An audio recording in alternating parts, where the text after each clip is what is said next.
are learning how to shallow fry fish. So what we want to start with is what I call a breading station. So we have flour here. I'm going to season my flour with some salt and pepper. Feel free to add any other spices you'd like in there. Give that a little mix. And then to our milk, we will add some egg. Whisk that up just till the egg's incorporated.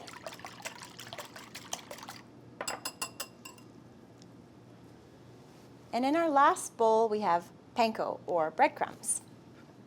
So to start with our fish, make sure your fish is very dry. So I have mine resting on some paper towel just to absorb any excess moisture. So I'm going to start by dredging my fish in flour. Give it a little shake to shake off any excess, and then into our egg wash, into the panko, and then into the pan. I prefer to do all my pieces of fish at once and then fry them. So give it a little shake and then into the pan. Over about a medium-high heat, we have vegetable oil. And your fish will start to sizzle. You may have to adjust the heat a little bit.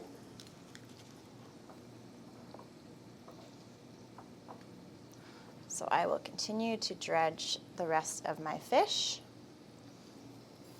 Just keeping an eye that your oil isn't getting too hot. If you feel more comfortable, you can put a thermometer in your oil and get it up to about 325 or 350. And always be careful not to overcrowd your frying pan. If you overcrowd your frying pan, your fish isn't going to cook through properly.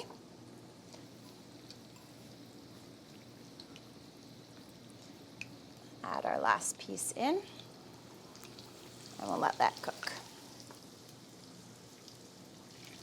So our fish has been cooking for a few minutes. I turned it over once just to ensure a nice even browning on all sides. I like to use a fish spatula to scoop my fish out of the oil because it allows the excess oil to fall through. Just give it a little tap and then place it on a plate lined with paper towel to absorb any excess oil.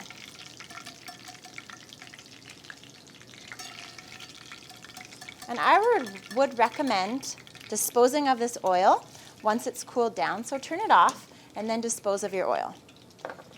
And just a little sprinkle of salt when the fish comes out, just for some extra seasoning, and enjoy this right away. Visit atcoblueflamekitchen.com for more tips.